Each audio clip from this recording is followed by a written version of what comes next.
Hello, it's Bob live on the Highway Coder, good old YouTube.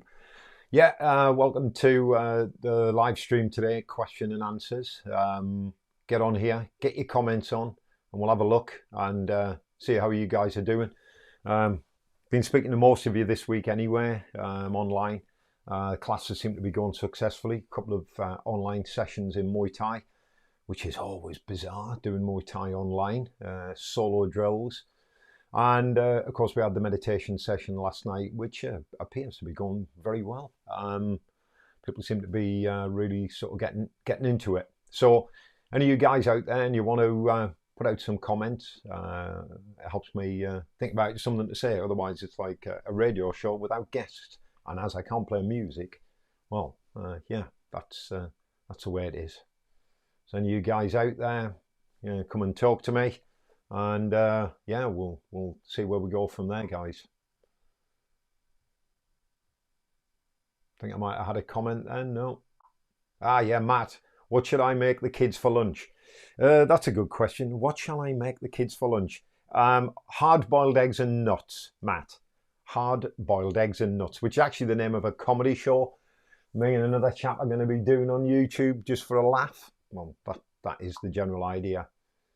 Hiya, Stuart. Morning, afternoon, or whatever it is. Hope you're well, and things are going good for you. Yeah, getting this stuff going on. Anthony, Anthony Niner, as we used to call him, Andy. Hiya, Niner. Hope you're well, mate. Getting over this cold or whatever it is you've got. Hopefully not COVID. You don't want any of that. That's crap. Yeah.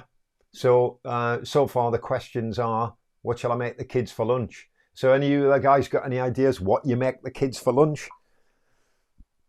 I'll pop a pan on then. Yeah, hard-boiled eggs. The nuts you don't have to cook, although you can roast them and put them with salt. However, we don't want to have salty nuts, not while we're online. Certainly not online. Hey, Gavin. Oh, howdy, handsome. Oh, thank you very much, Gavin. I would say the same to you, but we're online and maybe quite a few people might hear it. I don't want to expand on our relationship at all, from a Geordie to a Kiwi. So if we've got any interesting questions, comments are popping up and people seem to be joining in again this week. Right, I died 4 times, but it was boring, so now I'm back. Yeah, poor old Nina has been suffering from some bizarre disease. Possibly COVID, but we're not exactly sure, are we? What's death like? Come on, tell me a bit about death, Nina. Yeah, you're an experienced man. I've got my views on it. I don't want what's that? Hot cross buns? Oh, hot cross buns for the kids. Hot cross buns. 1 a penny, 2 a penny, hot cross buns. Just a quick question to you guys. Is the audio okay? Hiya, Pete, you all right? You just popped up. Pete Dakin, the Dick Destroyer, which should be obvious what Dick Destroyer means. He knows what I'm talking about, and maybe 1 or 2 others do. How's the stream delay today? As far as I know, there's no delay. Am I right? Is there a delay, guys? Hello. I'm not experiencing a delay. I don't know whether you guys are. Please tell me if there is a delay. There doesn't appear to be. And no, that's a delay. I did that deliberately. And that's not a delay. So if you got that, you're okay. Louder than last week, which is better. Good. That's because I'm now using a lav mic. I've got a lav mic here. You see this little mic here, which I've worked out how to connect to the system via a splitter. People probably know what a splitter is, although the Dick Destroyer is probably not what I was talking about. So we're not talking about splitting Richards. All right. We're talking about an audio splitter. Yeah, Pete knows what that is. Nina, poo-poo, lay in a box for a while, waiting to see the light and 80 virgins, but now was crap, so came back. That's his experience of death. He's seen the light now because he joined us on this live stream.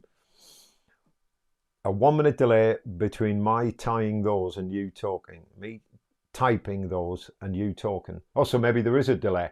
There doesn't appear to be any type of delay from my end. So if one of you guys quickly type in a comment and I shall reply, and let's see how quick the reply is. So 5 minutes in, and we've discussed hot cross buns, hard-boiled eggs and nuts, the Dick Destroyer, and yeah, and Nina's untimely death. But he's back, obviously, and it is Easter, so maybe it was the resurrection. Maybe he is the new Jesus. Can you say that on live stuff? So have we got a delay? Yeah, probably. And I've no idea why. Probably more to do with my ineptitude online than anything else. But it's good to know the sound's working. So who else have we got on here? Quite a few promissory emails from people saying they were going to jump on today, but I guess they're going to be coming on at different times. So sent this at 12:06, and it's 12:06 now, Pete. It is 12:06, but of course that could be the beginning of 12:06, and maybe this is the end of 12:06, but I don't think so. Audio is good, yeah, I know. I've spent a lot of time on it. I'm better than Jesus. Nina reckons he's better than Jesus. Well, at least he's still here, but he doesn't have a huge following, sadly, Nina. We could set up the Church of Nina, which is interesting. Can you give us a potted history of the formation of the Prior Peach-Eye camp, when it began, and how you picked the name? Okay, so I didn't pick the name was given to me. The potted history. Okay, originally, Rob's there. The name was given to me and John Ryan, actually. Well, John Barker, as he was known then. And John now resides in the USA, and hey, you never know, you might be listening to this and you can jump on board. But fundamentally, when I came to Birmingham, we had a camp in Preston and nothing in Birmingham. So John was running the camp in Preston, up in the Lancashire, and I came to Birmingham, obviously as a co-instructor, and sharing the name of the camp. And once I moved to Birmingham, I opened the camp at the university because I was a student there, and I had no intention of running a full-time sort of club or gym or anything like that. I just enjoyed teaching and enjoyed participating in Muay Thai. So afternoon, Kate, afternoon, happy birthday, Rob, by the way. Is that Rob Peacock's birthday? Yeah, it must be. So anyway, I'm going on about the potted history. So moving fast forward to 1984, I came to Birmingham, did my drama degree, and obviously carried on the camp there. John moved off to the US, had no involvement any longer with Muay Thai, concentrating on his acting career. He also was an actor, same as me. And we also served in the army together, Queen's Lancashire Regiment, and which is how I met him, I guess, and through martial arts, bit of both. That's a funny part of history. I'll discuss that another time. But then, yeah, the club just expanded. I started writing for Combat Magazine in 87, I think, 88, doing a couple of editorials. They then took me on board as a writer full-time, unpaid, I might add. As most writers were in those days. But it was a good way of building my reputation, I guess. That's what you want to call it. So I spent a lot of time, a lot of effort producing articles, reviews, book reviews, video reviews. I had a column, which you can still find, I believe, in old magazines, old copies of Combat Magazine. I also wrote for Martial Arts Illustrated, and a couple of things for Fighting Arts. But talking about the development of the Prior Peach-Eye, then obviously it grew from there, and we have clubs everywhere now. Unfranchised, just a big family. Coming back to Prior Peach-Eye himself, the name actually originates from a warrior, a swordsman, who fought in Thailand alongside King Taksin against the Burmese invaders in the 1700s. When the Burmese had stripped Thailand of its independence, Siam as it was known then. Prior Peach-Eye was a famous guerrilla fighter. He became, after the war, he became King Taksin's bodyguard, and then had himself executed on his own orders. Quite gruesome. I think we've talked about this aspect of Prior Peach-Eye before. So that's a bit of background to the Prior Peach-Eye camp and where it got its name. Trust me, lots of people have told me to change it because it didn't go good on an internet website. I thought, yeah, well, tough shit. But I have been building a new website. I've just been talking to my web developer about the higher way code. So there'll be a blog going live next week, which you can get on your mobile phones. Where I'll be uploading short videos and stuff. And of course, a full-size website, which will have Muay Thai, meditation, NLP, and something on acting and performance. So stuff on how to work in the media, which I've been doing a long time, motion capture and stuff like that. So hopefully you guys will sign up to it. I'm going to have to start charging, obviously, for some of the content because I am trying to make a living out of this. But there will be a lot of free content on the website. And obviously, the stuff that I do online is pretty much free, isn't it? Apart from my patrons. And on that note, become a patron. I need to buy biscuits for my dog. I know some of you guys are patrons, so that's great. What was the name of the book you wrote years back? Dad and quite a few fighters in Brum feature it. Yeah, the book is Ultimate Muay Thai. Originally, Ultimate Muay Thai was a book that was going to be that thick. I mean, literally, it would have been the size of a doorstop. Crowwood Press, my publishers, asked me to write the book for them. I sent a synopsis in and I produced this huge piece of work because essentially I had like 30 years worth of knowledge to go in there, which is expanding all the time. The book came out in 2004, I think. Horrible cover. They designed the cover. I wasn't happy with it, but there you go. It is what it is. The book sold quite well. I think went into 3 printings, but it's too thin. Doesn't have enough content, and I'm actually using the time now to use the notes from the original book to rewrite the book. The idea being is to launch on the website, maybe in 6 months' time, the new book. It's going to be a big one. It's going to be quite expensive to produce. Probably have to sell it for 30 quid to make any profit out of it, but it'll be beautifully illustrated and it'll also, it'll be a hardback. That's what I'd like. All the history, all of the rituals, everything. And Gavin says he's still got a signed copy of that book. So Gav's got a copy of the book. There is actually a DVD that goes alongside the book. And again, it features the guys from Birmingham. So if you trained with me back in the early 2000, you'll be in that book. Jim's in it. Abby's dad, Tony Kelsey's in it. My mate Paul Hunt's in it with long flowing locks, which he no longer has. Well, none of us have. I even had abs in that book. Not Abby, abdominal muscles. Oh, and Stuart has said he's managed to get a copy of Amazon. It's awesome. Oh, thanks very much. What happened to the rest of the content? Yeah, the editors cut it out basically and said we have to keep it short. I did an English speaking board exam focusing on it and Muay Thai in general back when I was 12 or 13. I remember that. Can't wait for the new book. Yeah. Well, genuinely, I'll sign yours, Anthony. Obviously, Nina. Justin. Justin's on board now. Justin. There you go. Justin's just hopped on. Justin is the chief instructor for the Prior Peach Eye camps in Wales, and I've known him since about 1985, maybe even 84. When I first came to Birmingham, he came to one of my seminars with his instructor. Amazing. Thanks for coming on, Justin. And he's a good old pal. And they set up the Prior Peach Eye Cumbrawn donkeys years ago, and it's still going to this day. In fact, Justin and his instructor, John, were the first camp outside of Birmingham. And I think you were established in 86, if I'm not wrong. So, yeah, absolutely spot on, Justin. Thanks for coming on, mate. It's really good to see you. Getting a lot of comments now. Yeah, Justin's saying 9 hours of filming for that DVD. Yeah, I remember that.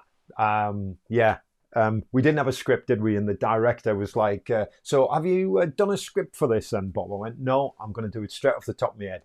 And we did. And I think it turned out really well. I remember you, Justin, doing jumping kicks and I was padding you. And Vinny was there. I don't know whether Vinny's going to jump on today. Vinny is probably Vinny is the first person that I'm still in contact with that I first trained in Birmingham at the university in the back end of 1984, early 85. I'm a bit sketchy on that. because I started uni in October of '84. So I reckon it was probably December, something like that, by the time the club started getting off the ground. But there's only a few of us training. So Justin and Vinny will remember, I think we had 2 pads. I had a set of shin pads, stuff that I'd got from Thailand, and lots of oil, if I remember. There was lots of oil involved, wasn't there, boys? Yeah. Shades of, anyway, we'll leave that. Yeah, the Belgian branch is probably the smallest, and Kay, who's over in Belgium, who's joined us earlier on. Kay, the smallest. What he means by that is there's only him. But to be perfectly honest, that's how I started in Birmingham. I was kicking the bags on my own, so theoretically I was the smallest prior PHI camp in Birmingham. The biggest one obviously was in Preston with John Barker, as he was known then, and Steve Scotty. And Scotty kept it going for a while, and I don't know what happened to Scotty. Really nice guy, really good fighter. I think he had over 200 professional fights, and not many people can say that nowadays in Muay Thai, even though there's more fights now than ever before in Muay Thai, of varying qualities. There seems to be, before the COVID thing, there seemed to be a show every week. Everybody seemed to be jumping on the bandwagon, much to the detriment of the sport, I might add. So Scotty had 200 fights back in the 80s and 90s, so how the hell do you do that? Well, you work hard and you travel around the world, fighting in Thailand, Europe, United States, I believe he fought. Fighting I think he fought Rambar, I can't remember. I'll get a list of them. Koban, he fought Koban, who's a great fighter from the past. That was an incredible fight. He went the distance, if I remember. I think I might have even been commentating on it for either a TV show or a video series. I can't remember. I used to do a lot of commentary work. You can never have enough oil. Correct. That's too right, Justin. So, it's got quite a crazy history as a Pride PHI with people far and wide. So Fearless, you can see Fearless is Gavin, who's up in Ballata, who trained with me at AMAG, Aberdeen Martial Arts Group, who's another sort of, I'm going to say an affiliate, but we don't take money off them, obviously, except only when I do seminars, which is possibly why I'm skint most of the time and having a great time. You got any of your fights on film, Chief? No, I haven't. Well, there might be one or two. Somebody said they saw me getting knocked out on a video, which is highly likely. But there's I think there should be lots of Justin's fights, because he fought in the, am I right, Justin? You fought in the late 80s, 90s, European and British champion. And I think Justin also fought in Thailand as well. I'm sure he did, in fact. So, we've got some we had a great reputation back in the day, the Pride PHI. We had 8 champions, and this was back in the time when there was hardly any organisations at all. I think there were 2 main organisations, the British Thai Boxing Council and the British Muay Thai Association down in the south. So that was essentially all there was, which meant I think the standard had to be higher, and certainly the commitment to training was good, because the standard was a little bit higher. Clinch work wasn't so good in those days, and that improved once Tony Myers had introduced me to Pamu, and we met Pamu and we trained with Pamu, and that's when the actual clinch work started to improve. But I'm sad to say, I still look around at Muay Thai in the UK and I'm still thinking, well, what's happened to the standard? I thought it would have increased. Whilst there's some very, very good people out there, there's, as you would expect, there's a lot of dross, a lot of rubbish. Can you throw some up, Justin? Have a look at, please, or fire some across to me and Bob. Derek Young. Hiya, Derek. How are you doing? Derek's come up with, I knew one of these questions would come up, and normally Matt would come up with it, with the ducks and the horses last time. Derek has said, would you rather have baby arms or baby legs? Baby arms or baby legs? Baby arms. That means you could do small arms training. Ha ha ha. So small arms training? No, forget it. Small legs. I think I'd rather have small arms, like, oh God, no. You wouldn't be able to do much if you get my drift. Small arms, you'd have to get somebody else to help you, if I know You understand what I mean by that? Yeah. Yeah, let's be careful where we go with that. 22 pro fights, 4 losses, 2 draws, retired as a British champion. So he retired as a British champion, but he's not retired because he's still teaching. So yeah, great record. Baby arms, baby legs. Do you want to get back to that? Anybody? Anybody got any ideas? Small arms, bit of a Tyrannosaurus Rex going on there. Big legs, yeah, that'd be, yeah, you know what I mean? Yeah, I think so anyway. So the audio quality is good on this, guys. Any feedback on the visuals? I took the whole morning setting this up. I should have probably had a shave. But hey, I can't see myself. Well, I can, obviously. I'm on this live feed, so. But I'm trying to look at the camera rather than look at the screen because that's highly unprofessional. Fearless seems to be an issue with people loving the label of being a fighter but not wanting to put the work in. Absolutely spot on, mate. I say it all the time at the university because what people do is they'll come to the fighters class, which are designed specifically for fighters, and yet people will come on it, wear the shorts, have the t-shirt, and not fight. It's true to say that quite a high percentage nowadays will fight on interclubs, which is great, but very few people are happy to make the step to professional fighting, which I find a bit of a shame because a lot of the guys who fight interclubs are easily good enough to fight at a professional level. They proved that time and time again. I understand some of you, and you've told me this, so it's not aimed at you guys, but the commitment obviously is quite big for a fighter, and whilst you're trying to do a degree as well as fight, I understand the difficulties. But people like Justin, and I remember back in the day, before you go to work, you go for a run, and after work you train, and that's the way it was. Yes, you couldn't get 6 hours a day like you get in Thailand, but people like Justin and Gavin fought professionally with full-time jobs, and in Gavin's case, crazy kids. And can I also say a crazy wife if she's watching? But I do love Anna. I think she's great. And how she puts up with you, Gavin, I'll never know. I watch your Facebook links with joy sometimes. They make me scream with laughter. So keep posting that crazy 2-minute fighter thing you're putting on. Have a look at, everybody should go over to Fearless Muay Thai and sign up to his Facebook page and prepare to be assaulted, essentially, psychologically, and sort of physically. Because sometimes I'm physically moved by what Gavin gets up to online. Fought 9 times for Wales, twice for Great Britain, fought in Thailand and loved every second of it. That's Justin, chief instructor. Yeah. Our Arjan in waiting. Yeah. How's business? Yeah, Justin, working hard. Which is always my point. People have always got excuses not to train because they're doing a degree or something. And that's not aimed at you guys doing degrees. But I did a degree and I still managed to train and write articles for combat and take 2 kids to school and bring them up. You can do it. You can. It's just about your level of commitment. And if you want it, and if you don't want it, that's fine as well. Because I know there's a lot of people out there doing Muay Thai who actually, just enjoy doing Muay Thai, and that's great. I realised early on in my career that I wasn't born to be a fighter. I love teaching, and that's what I've always done. I love teaching. I love passing information on, and if I develop a new skill, I want to pass it on as soon as I can. Hence the thing with the swords that I've been doing a lot of. I've started just passing that information on to other people. And incidentally, you'll find that if you've been doing Muay Thai for a couple of years and you start teaching, it actually enhances your understanding of Muay Thai and actually gives you a better appreciation of how you could have been a better fighter. That's how I see it anyway. Working hard or hardly working. Yeah, I like that. Yeah, you're working hard or hardly working.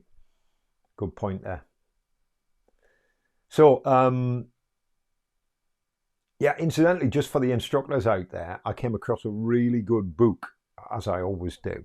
I'm not sure whether I've actually got it up here. Oh yeah, I have. I brought it up specially.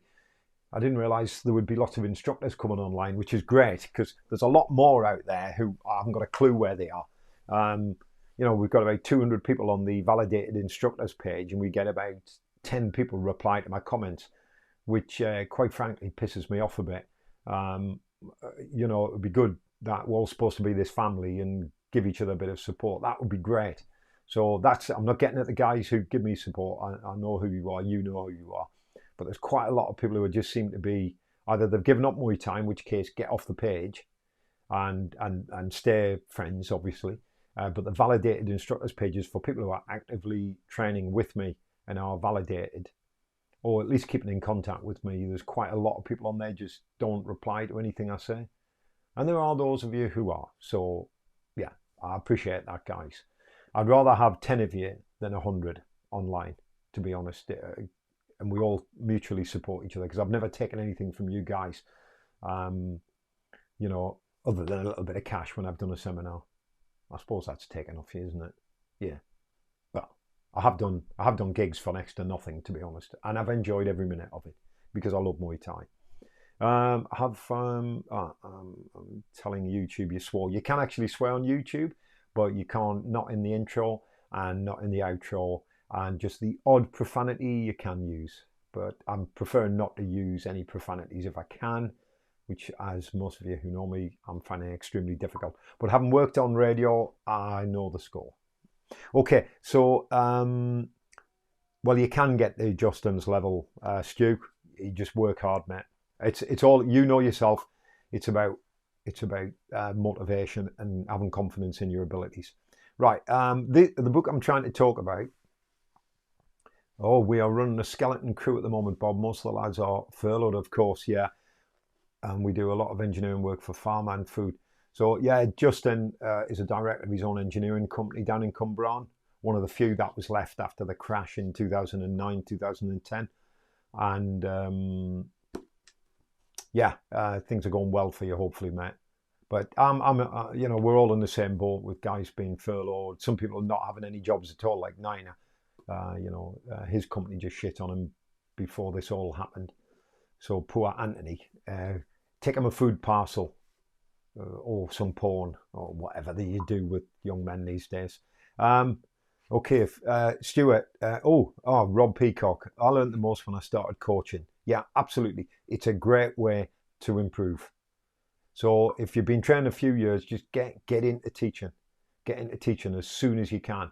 And instantly your understanding Muay Thai develops. Being a coach is really important. The book I want to draw your attention to is, and you're all kissing each other's ass here. Yep, Rob is a very good teacher because I taught him. But I don't take all the credit, obviously, but he was a young man when he came to me. Another Tom Sweetman. It'd be great if Tom jumped on here and Tom and Rob could talk about the olden days, or not.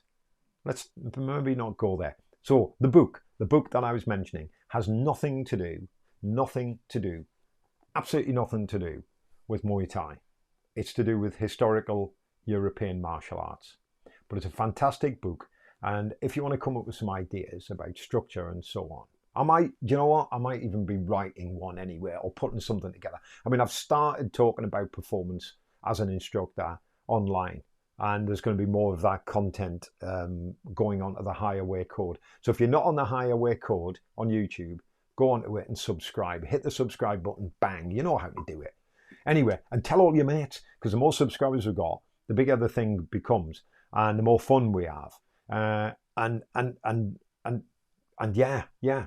I'm not being narcissistic, but yeah, it's good, and I love doing this sort of job. I'm a performer. That's my job. So the book. Hang on a minute. Let's quickly go through these comments. Nina's crying with laughter. You also realise how much of a pain in the arse you were to the poor coach. Yeah, that's a good point, Gavin. Yeah, you start to go, yeah, okay. Now I know. Was I like that when I was a student? Yes, you probably were. But that's why you've become the teacher you are, because of the student you were. Yeah, it's also about having discipline when you lack motivation. Absolutely. Yeah. Because there's sometimes you think it's a shit night, it's going to be freezing cold in the gym, but you have 2 students turn up expecting 30, but you have 2 and you still have a great time. That says to me you're a good teacher. If you turn up and 1 person turns up and you still stay there and train, that means you're a good coach. You're doing it for the right reasons. There's so many people out there, not just in the martial arts, but in many of the other industries as well, who are purely in it for the money. That's fine, but just be honest about it. If you're in it for the money, just say, I'm in it for the money. Okay?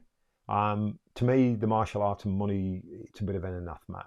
The two, for me, I find it difficult to marry the two things. I mean, strangely enough, that's how I make my living. And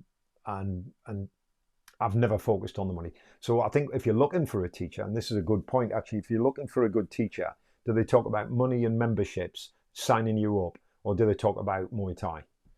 I think the ones who are passionate about Muay Thai and are keen to tell you about it, they're the ones you want to train with.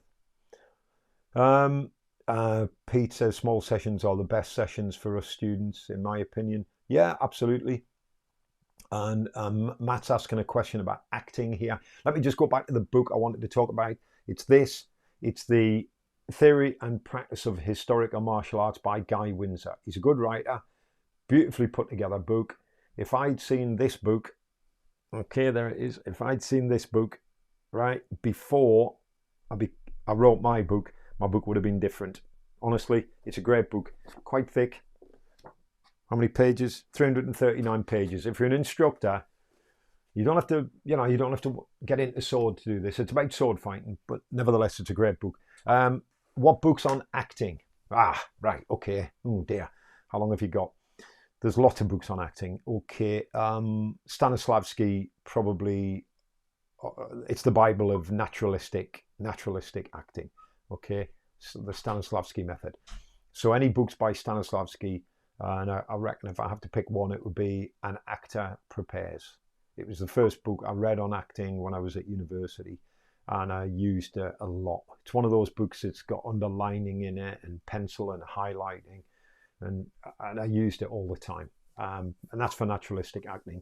There are other styles of acting like Brecht, and of course Artaudian styles of acting, which are very off the wall. I tend to blend all three when I'm teaching.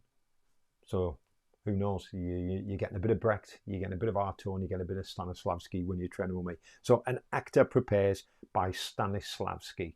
You'll find it cheap on Amazon. Your passion. Oh, thanks, Stuart. Okay. Let's start again from the top. What book resource on acting would you recommend? Okay, also doing courses on presenting, really important. And I'm going to be doing quite a few of them. I might even set up a webinar for people to sign up on at some point, like a whole day of teaching presentation skills.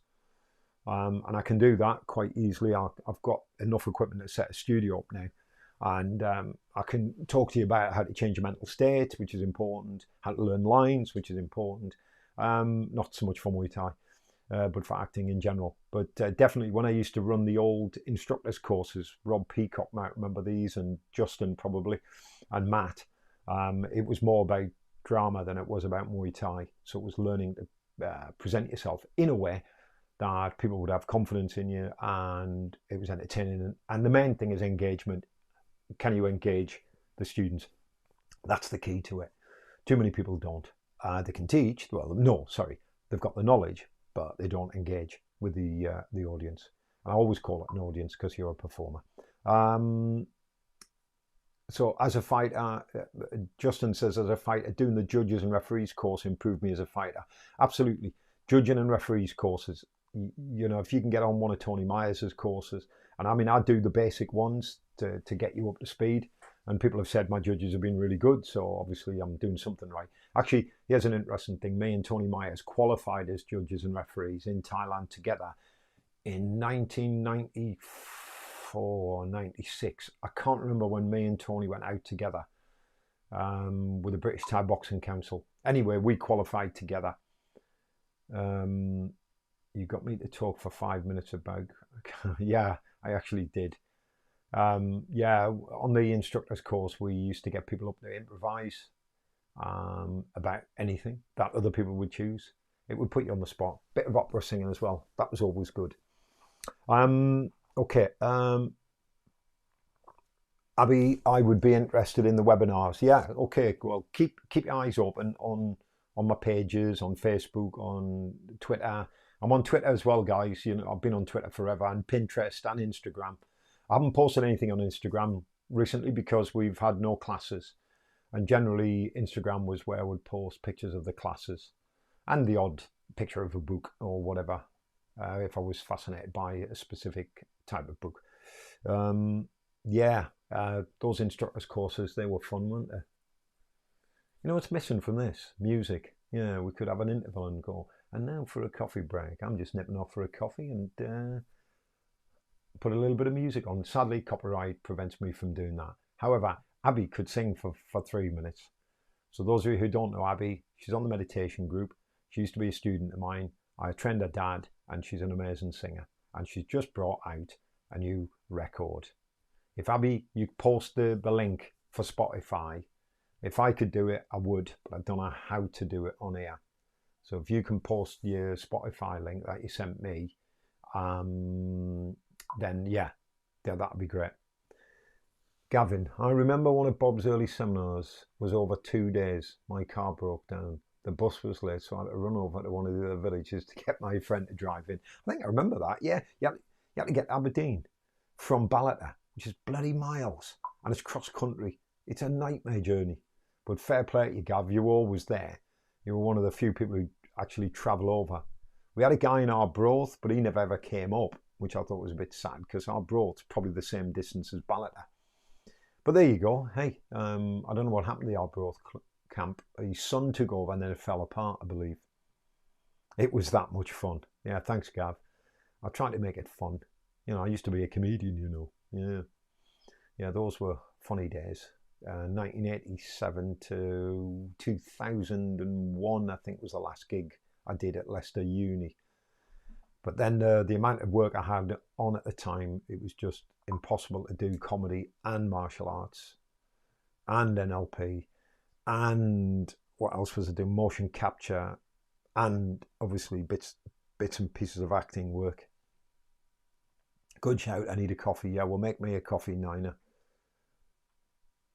There you go, there's Abby's thing. Just say yes, Abby K. So put the link on if you can, Abby, and then people can actually link straight to it. Same sick humour as me. Yeah, that's absolutely spot on, Gavin.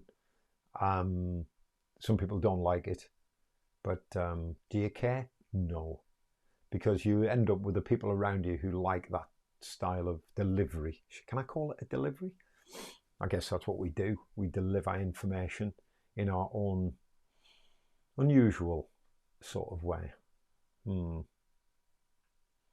So that's dried that thread up. So maybe we should talk about something else. If anybody's got a subject, then pop it up. Otherwise, I'm going to find a subject to talk about. I'm going to talk about presentation, actually, because until somebody comes up with something different. Because the idea of the live stream, obviously, is to impart these gems of knowledge to you guys, he says very wryly. So yeah, any of you guys have seen my latest sort of upload to the Higher Way code, and that's a free one. It's not for patrons. I'm talking about how to build confidence before the actual act of performance. So what do you do before you walk out in front of a group of people, whether that group of people is an audience in a comedy club, in a theatre, or a group of people in a TV studio, or a group of people in a Thai boxing class, or any type of class. People very rarely prepare mentally before they go in, which usually produces a lackluster performance. So before any performance, there's a preparatory phase where you sort this out, what's going on in here. Abby, how did you get into martial arts in the first place? Okay, I'll answer that. A friend of mine who's actually now the guy who's helped me develop my website, he's a web developer. And if you want a website done, he's the man to see. Trust me, he's really looked after me. He's been there all the time. Brilliant. I mean, the stuff that you'll see on the website, you're going to be blown away by it, absolutely. And don't take that the wrong way, Gavin. So it gets back to humour. So Murray, I went to school with, he turned around to me one day, I think we were 10, going on towards 11. And he said, I'm going to this karate club that's opening up in the South Shields, my hometown. I thought, oh, okay. He said, I don't want to go on my own. Do you want to come with me? And I thought, okay, yeah, all right. So I went along with him. Enjoyed it, actually. I started enjoying it. I was doing it quite a few weeks. He left, but I kept going. And then I can't remember what happened. My grandmother bought me a karate suit, a gi. And so there was one session I missed, and my grandma said, why aren't you going to karate? And I was like, oh. She goes, you haven't lost interest in it. And to be honest, I had started losing a bit of interest because my training partner had gone, and I was the youngest one there. And literally the next week, there was a knock on the door, and the brown belt, Eric, who I always remember, knocked on the door and said, why aren't you coming training? So I felt really bad. So I got my gi, I went training with him, and that was my journey. That's how it started. And basically, this is what happened. I ended up doing what I'm doing now, which is teaching martial arts. So it started off in karate, traditional karate. I moved from Wado to Shotokan and Goju-Ryu to full contact karate to Muay Thai. There was no kickboxing in those days, and I wouldn't have done it if you'd paid me. So that was how I got into it. Justin has just come on and said, which is why I was a bit distracted then, I meditate every day. Do you find changing your meditation process regularly helps? I've got some sort of, not fixed views on it, but some, I think you're best focusing on one thing. If people are switching the process, I'll have a go at this one, I'll have a go at that one, it implies they're looking for something. They're looking for an effect, which is not the idea of meditation. The idea of meditation is not to look for anything, is to just sit. Now that's either just sitting with the breath, or just sitting, or sensations in the body. It's just that. And I think sticking regularly to the same approach is key. Okay. Having said that, I understand what people feel like when they're meditating. They feel distraction, they feel they get judgmental, which is one of the big no-nos in meditation. You shouldn't be judgmental. So for example, if you're sitting thinking this is not working, that's what you're doing, you're not meditating. So what you do is you go back. So if we're just sitting, focusing on the breath, and you start saying, oh, this is not working, what is it? What do you mean by that? You start to think, you're starting to get thoughts. And once you start to follow the thoughts, because you will get thoughts, there's no doubt about that, you can't exclude thoughts. The moment you start thinking about the process of meditation, you're not meditating, you're somewhere else. So when people say, oh, shall I change it because it'll be better? Well, no. Basically, meditation is pick one. Personally, pick one and stick with it. You either just sit, and the instructions are pretty clear. You just sit. It's called Shikantaza. It's from Zen. It's a Chan, which is a Chinese form of Buddhism. Zen is the Japanese name for Chan. Chan Buddhism. And it means just sitting. It was popularized by a 12th century teacher called Dogen. And his instructions are quite clear and straightforward. And he's sort of, if you can say, revolutionized. I think he brought Buddhism back to its roots, if you get my gist. And I don't want to wax lyrical about Buddhist history. I will if you want me to, but I'll err on the side of caution. So regular practice is great. Regularity is the key to it, because your body gets used to it. Stay focused on a specific thing, I think. Whilst you can have a second practice, I use two. I use just sitting or the breathing. And I don't apply judgments to either. I just do it. So just do it and focus on it, and don't start worrying or judging in your practice. Good to meditate every day. I think it's important, and people can always find time. Justin teaches for a living. He runs an engineering company for a living, but he also teaches Thai boxing as well. Well, he did until this happened, and he still has time to meditate. So, and he's Welsh. Come on. So some of you guys who tell me you can't meditate, well, yeah, fine, don't. Yeah, either do it or don't do it. Don't try. Never try meditation. Justin says, I've been doing the same process for years, which works very well for me, but a friend of mine constantly changes their, yeah, it is distracting. It's a bit like saying, I can't do the jab yet, or I'll do the right cross instead. If you want to get good at the jab, guess what you do? The jab. If you get good at a roundhouse kick, repeat the roundhouse kick. And that's what you need to do. I think stick to your process. There's lots of books out now on meditation and mindfulness, mindfulness as I call it. It's like a McDonald's franchise now. And you need to find yourself a good teacher. And by a good teacher, I mean somebody who's been doing it themselves a long time. And I mean a long time, 20, 30 years. Because they've you tend to come across every question. And it's the same answer, more or less. Just focus. Just sit. Distraction, yeah, you can distract yourself all day with trains of thought. There is a good book actually called Unlearning Meditation. I do love my books. And Unlearning is a great book. There's two books. I may have drawn people's attention to them the last time we were on live. Unlearning Meditation, I think I did it by Jason Siff, a really good book. And he says on the back piece, when we meditate, our minds often want to do something other than the meditation instructions we've been taught. You would probably all recognize that. When that happens repeatedly, we may feel frustrated to the point of abandoning meditation altogether. The book title, it says, is gentle, flexible, permissive, and honest. It's been wonderfully effective for opening up meditation for people who thought they could never meditate. So it's a good little book. What to do when the instructions get in the way. This is what people do. You see, they get tied up with the instructions and instead of just meditating. The other book I want to draw your attention to, and Matt's just come up with Stephen Hagen, but I've just picked this one up. Another one by Jason Siff. Okay? Just remember that. Thoughts are not the enemy. Okay? This is what I was saying last night in the meditation session. Don't judge thoughts that come in. Don't judge yourself. Don't think I'm bad at meditating. Just let the thoughts go. The train of thought exercise is great. Let the train go. Don't jump on it. And this guy, he's been doing it a long time.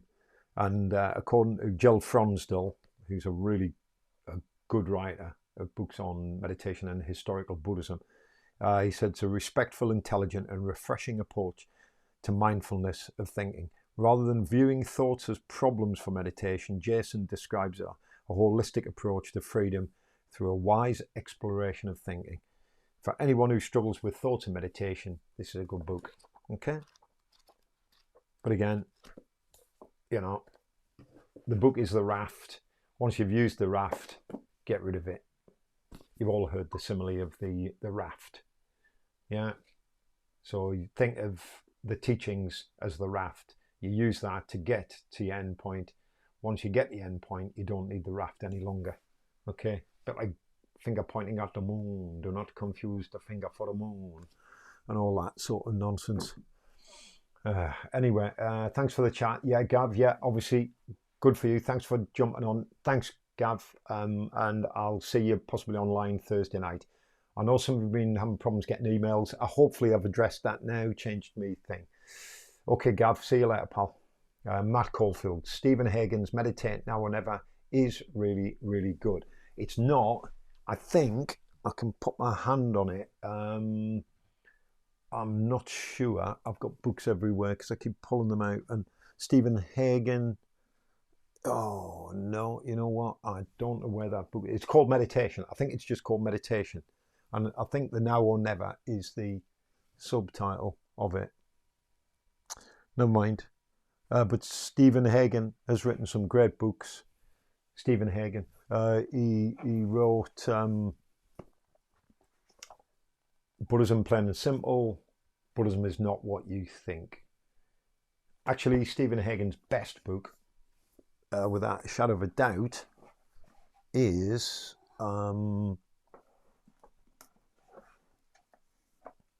this one. Okay, that one. Why the World Doesn't Seem to Make Sense. I might put a list of these books actually below. When this is all finished, I believe I can go in and put the names of these books. I don't want to be typing them while I'm talking to you. It's a bit distracting. So I'll make a list of some of the books I've mentioned, because I know some of you will probably whip off and buy them. But this is a really good book. Okay.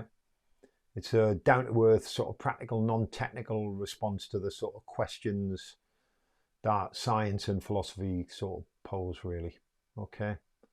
It's a really good book. And Matt has obviously got it. He said that one is superb.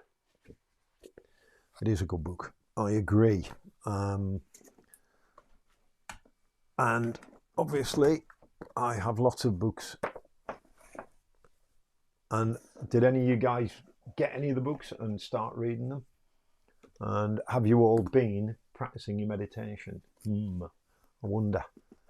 Okay, let's get those back in there. Get them out of the way.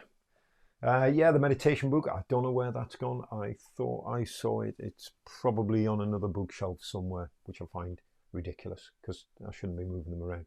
So, guys, we've done 51 minutes so far. It seems there's quite a lot of people engaged. I don't know whether anybody's coming on later on in the day. But there's been some interesting questions. Hopefully, you've taken something away from it. Hiya, Rabia. Hiya, Rabia. How are you doing? I might take up boxing. How is it different to Muay Thai?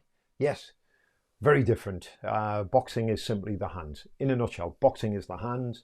Thai boxing is the hands, the elbows, the knees, the shins, the feet, the clinch work. So basically you're using all of the weapons of the body. So boxing is very limited. It's good fun. Get you fit, get you strong. But you've lost most of the weapons, sadly. Okay. The gentleman's art of boxing. So no kicking, no kneeing, no punching. No. So, yeah. Very, very different, Rabia. So if you were to take up boxing and then enlist in Thai boxing, you'd have to do a number of things. You'd have to change your stance, because our stance is different in Muay Thai as well. So Thai boxing is characterized by a more square stance, more square on. Boxing tends to be more angled off to the side, so you present a smaller target. Wouldn't work in Muay Thai. So yeah, very different. Just watch Thai boxing fights and then compare them to boxing fights, and you'll see the difference. I use a mantra nowadays, of course. A mantra, I think Matt means a mantra, a chant. It goes, put that down, put that down. I repeat it all day. He's got kids. Or don't put your finger in there. Don't put your finger in there. Or get your finger out your nose. Or whatever. Yeah, mantras. Words of power. The Tibetans love them. And to be honest, most cultures have got some form of chanting that goes on. In fact, last night I was actually listening to some Thai Buddhist chanting. The morning, what they call the morning service, makes it sound a bit churchy, but it's not. The monks in the morning, if you've ever been to Thailand, you'll hear them chanting in the morning. They're just reciting some of the Buddha's texts. They're not prayers, although some Westerners call them that. Namo tassa bhagavato arahato samma sambuddhassa is a standard Pali chant. They use a thing called the Pali language to chant. It's quite hypnotic. So when you're listening to it, that's not meditation, that's hypnosis. But it is good. And I was thinking of actually introducing it next week, just as a little aside, just to give a bit of variety to the session. Not for the meditation, but for what we talk about. So just to give you some insight into that. The Japanese have it, the Tibetans have them. The Heart Sutra is one of the big ones. Hanyami, Ta, Shingyo, Koryu. I've lost it now, I can't remember it. Cheers, Bob. Got a dash now as one of the fellow guys who just turned up with some donuts, and I don't want to be last in the line. Yeah, enjoy your donuts. Justin, thanks, mate. Thanks for coming on. And tell Peter Vaughan and the other guys, and that crazy MMA Lewis, is it, or Llewellyn, whatever his name is, to come onto the YouTube channel. All right, cheers. See you later, Just. Rabia, I found 2 of the books you recommended online as free PDFs. And Scribd has a free 30-day trial and has one of them by Robert Wright, in case anyone is looking for the books. I think the book in question, Rabia, the Robert Wright one, is Why Buddhism is True. Okay, a funny title and caused a lot of problems. But yes, Robert Wright's book is very good. Yeah, very good. He's a scientist neurologist, I believe. Let's just double check. He's a good writer and he's a good speaker, actually. Yeah, the science and philosophy of meditation and enlightenment. Be careful with that word. Yeah, he's taught psychology at the University of Pennsylvania. He created a modern online course called Buddhism and Modern Psychology. He is visiting professor of science and religion at the Union Theological Seminary in New York. His other books include The Moral Animal, which the New York Times said one of the 10 best books of the year, and Non-Zero. He's written for many, many periodicals, magazines, and good newspapers. Yes. Yeah, good book. But even better than that, is anything by Stephen Batchelor. Okay, yes, good old Stephen Batchelor. They're all up there, sadly. Stephen Batchelor has just written another book called The Art of Solitude, which is a great read. Have a look at that. But his book After Buddhism is probably one of the most spectacular books I've ever read, and enlightening, to say the least. I had a number of epiphanies whilst reading that book, along with Beckwith's Greek Buddha. It sounds like a crazy title, but that opened the doors of my perceptions. Again, cheesy title. These academics haven't got a clue how to market things, but that's the book there. Okay. Greek Buddha by Christopher Beckwith. He's exploring basically how European culture was profoundly affected by Greeks, and how the Greek culture was profoundly affected by the work of Pyrrho, who's a Greek philosopher. A great book. I read it and reread it and always find something in that. It's one of the, yeah, Beckwith and Batchelor, yeah, have been key in my development in terms of how I think and as a thinker. Because as daft as I may seem, I do spend a lot of time in philosophizing, shall we say, you know, asking myself what this is, where are we in the world, what is this all about? Yeah, and I've come to my own conclusions. It's personal, but yeah.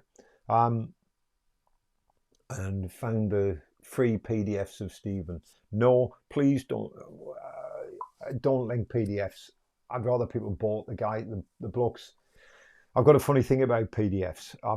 I've had one or two before myself, but if the author's still alive, I'd rather give him the money, if that makes sense. Because authors like myself, we make money from what we know or not.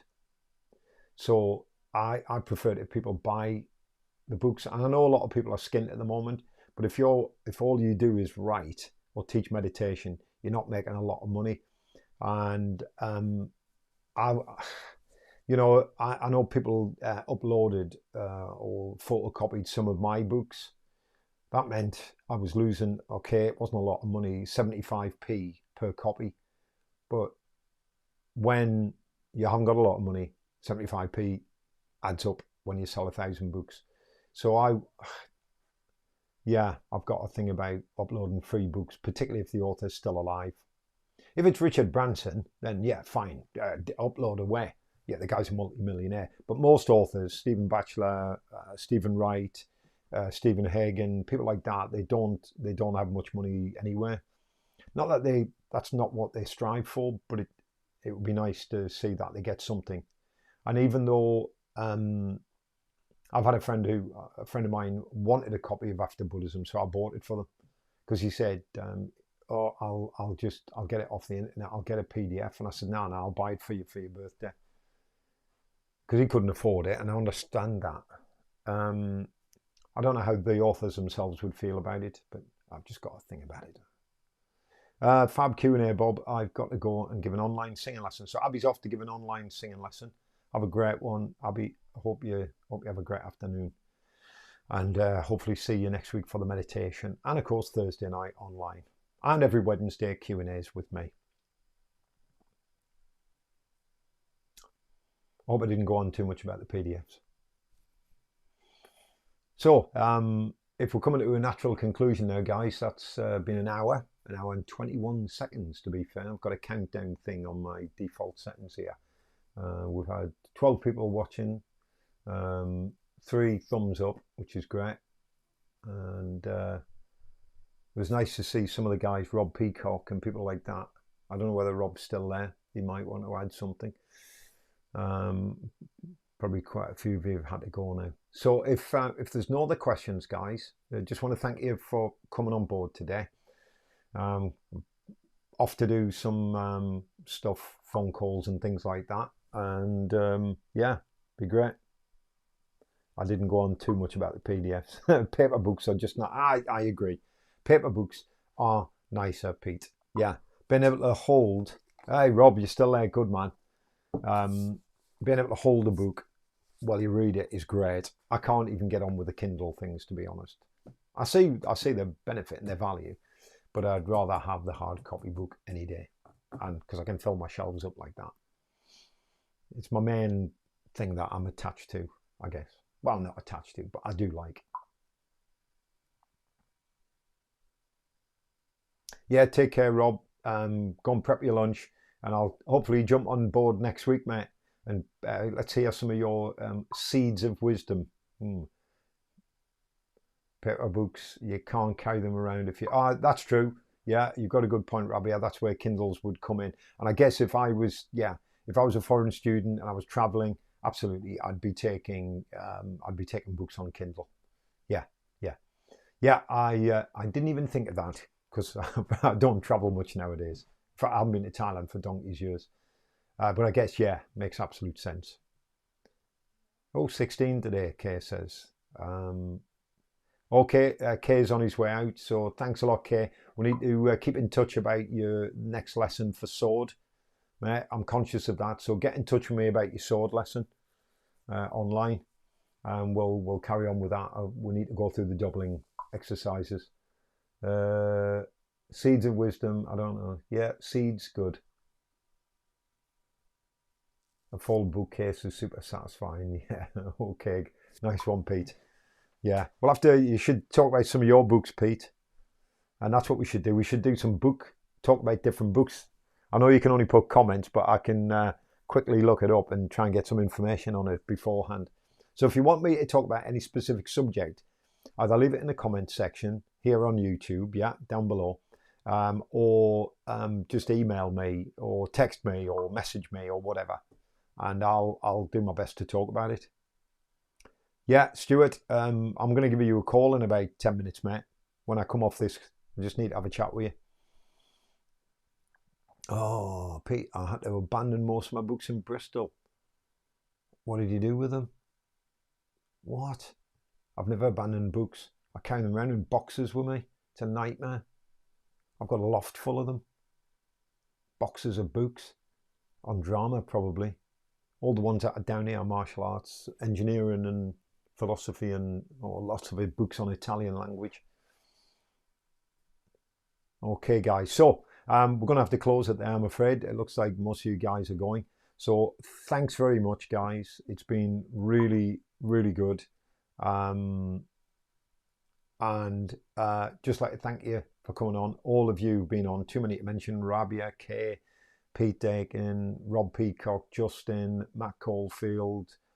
I don't know how many else were watching but didn't comment, which is fine. But just like to thank you for your support. Keep in touch, guys. Keep on Facebook, and you know this only works if we share stuff. I'm investing a lot of time and money into doing this with little or no recompense at the moment, but I do love it, and I like keeping in touch with people. So please, please, please share everything you can, and you know, if you know somebody who's interested, get them to share it as well. So before I go, Pete, I'm glad to see that they're just locked in your room in Bristol. That's fine. Good. They're not completely gone. Good. Okay, guys, so I'm going to have to go. I hope you've enjoyed it. I hope there hasn't been too much of a delay and the sound has been good as well. Okay, guys, take care of yourselves, and I'm just closing down the comments here. I'll have to try and make it look professional one day. And it'll be nice to see you next week on the live stream on YouTube. Join in. I don't care where you're from or who you are. Please join in. I'm sure your input would be most grateful. See you on Facebook, Twitter, social media.